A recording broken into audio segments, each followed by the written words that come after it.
Question है 5 को 2 बार लिखो लेकिन उत्तर 600 आना चाहिए। क्या ऐसा संभव है? क्या ऐसा हो सकता है दोस्तों? हाँ, बिल्कुल संभव है।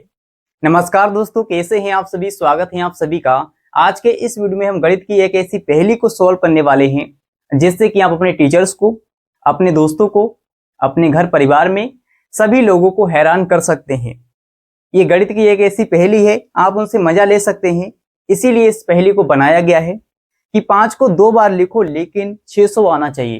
कैसे कैसे आएगा सर? चाहे आप इनको जोड़ो, घटाओ, गुणा करो या भाग करो, लेकिन इसका जो उत्तर है वो 600 आना चाहिए। तो आइए इसको सीखते हैं कि कैसे इस तरह के सवालों को सॉल्व किया जाता है जो हमारी गणित की इस तरह की पहेली होती है। देखिए, अगर आप क्या करेंगे भाई, 5 को केवल 2 ही बार लिखना है, इससे ज्यादा नहीं लिखना है, ना ही इससे कम लिखना है। 5 को 2 बार। जैसे आप क्या करेंगे, 5 को इस तरह से लिखेंगे तब कितना आएगा? 5 गुणा 5, 5 पंजे 25 होगा, इससे ज्यादा नहीं आएगा, 25 से ज्यादा नहीं आएगा।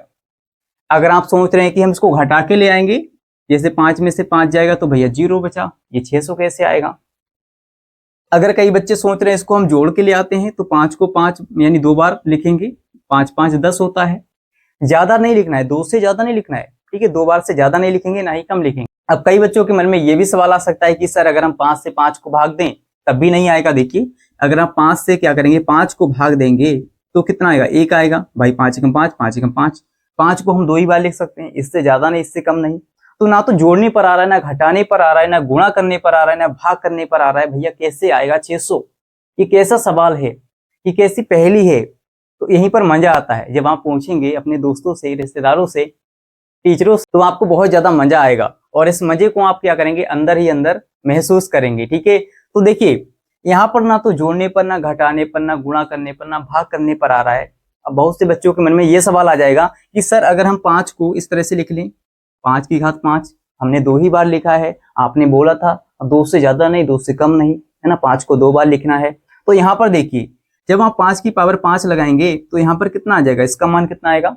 भाई 5 को अब कितना बार लिखना है?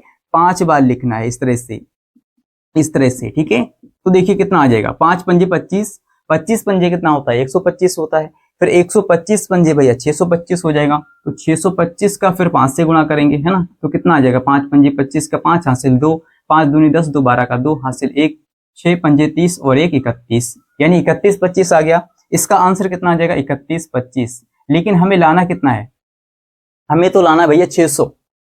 लेकिन यहां पर देखिए किसी तरह से नहीं बन रहा है। तो इसका एक बहुत सिंपल सा जवाब है कि आपने फैक्टोरियल नाम सुना होगा, जिससे क्लास 11th में मैथ में होता है फैक्टोरियल।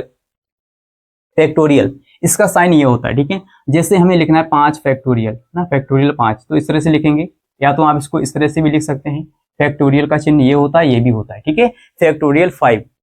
तो अगर आप इसको खोलेंगे, देखिए आपको क्या करना है, थोड़ा सा साफ करेंगे, आपको क्या करना है। देखिए यहाँ पर ये सवाल कैसे बनेगा, बहुत ही सिंपल है, बहुत ही सिंपल है। देखिए, तो आप क्या करेंगे, इसको 2 बार लिखेंगे गुणा में। देखिए इस तरह से लिखेंगे, 5 को एक बार हमने ऐसे लिख लिया, ठीक है, ऐसे लिख लिया फैक्टोरियल 5, गुणा में लिख लिया 5। तो यहाँ पर हमने केवल 5 को 2 ही बार लिखा है, आप देख सकते हैं। अब इस फैक्टोरियल को खोलते कैसे हैं? आपने क्लास 11th में मैथ में पढ़ा होगा, अगर नहीं पढ़ा है तो आप पढ़ेंगे आगे जाके। फैक्टोरियल का मतलब होता है भैया, इसका मतलब होता है, जैसे यहाँ पर क्या है, फैक्टोरियल 5 है, फैक्टोरियल 5। इसको हम खोलेंगे, देखिए तो कितना आएगा? 5 गुणा 4 गुणा 3 गुणा 2 गुणा 1, यानी कि पीछे के नंबरों को लिखते जाना है। 5 के बाद 4 आता है, 4 के बाद 3, 3 के बाद 2, 2 के बाद 1। अगर यहाँ पर होता 6 तो 6 के बाद 5, 5 के बाद 4, 4 के बाद 3, 3 के बाद 2, यानी सभी प्राकृतिक संख्याओं को लिख लेंगे। ठीक है, पीछे वाली संख्याएं जो आएंगी उसको हम लिखते जाएंगे गुणा के रूप में, और इसका गुणा करके लिखेंगे तो कितना आएगा? 5 चौके 20, ठीक है, और 20 तिया 60, 60 दूनी 120, 120 का गुणा 1 से करेंगे भैया 120 ही रहेगा, 120 ही रहेगा। अब ये किसका मान है? ये फैक्टोरियल 5 का मान आ गया है 120, और गुणा में 5 हमारा और है, तो हम क्या करेंगे, इसकी जगह पर कितना रखेंगे भैया? 120 फैक्टोरियल 5 की जगह पर, और 5 हमारा गुणा में पहले से है ना? तो इसका मान कितना आ जाएगा? देखिए अब हम गुणा करेंगे तो 12 पंजे 60, 12 पंजे कितना हो गया? 60 हो गया, 1 0 ये है तो 600 हो गया। हमारा आंसर आ गया 600। इस तरह से आप ज्ञात कर सकते हैं, मजे ले सकते हैं अपने दोस्तों के साथ। ठीक है, इसी के साथ आप मजे ले सकते हैं। पूछ के देखना कॉलेज में या क्लास मतलब स्कूल में पूछ के देखना कि सर इसका मान क्या आएगा। ठीक है, तो थोड़ा मजा आएगा, आप बता के देखना। तो आई होप कि आपको समझ में आ गया होगा कि इस तरह के जो सवाल होते हैं, इस तरह की जो पहेली होती है, उनका जवाब कैसे दिया जाता है। यहाँ पर ये देखा जाता है कि बच्चे को कितना क्या समझ में आ रहा है, बच्चा बता पा रहा है नहीं बता पा रहा है। ठीक है, थोड़ा सा मतलब जो एक्टिवेट मतलब माइंड क्या होता है, थोड़ा सोचने में मजबूर हो जाता है। माइंड आपका क्या करता है भैया, और ग्रोथ करता है। ठीक है, तो इस तरह से आप सीख सकते हैं। जैसे यहाँ पर आ जाए फैक्टोरियल 4, तो इसका मान कितना होगा, 4 गुणा 3 गुणा 2 गुणा 1। ये आप सीख लीजिए। ठीक है, हो सकता है आपके काम आ जाए आगे।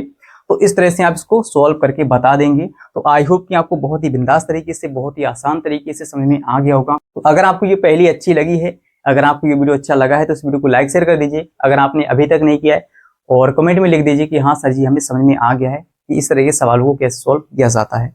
अगर आप चैनल पर नए हैं तो चैनल को सब्सक्राइब कर लीजिए, जिससे कि आपको इसी प्रकार के और भी मैथ्स के वीडियो मिलते रहें। ठीक है, बेसिक मैथ्स के। फिलहाल यहाँ पर और भी हम पढ़ाते हैं, साइंस वगैरह है। ठीक है, तो मैथ भी पढ़ाते हैं 9th 10th की, है ना। आने वाले समय में 11th 12th की पढ़ाएंगे।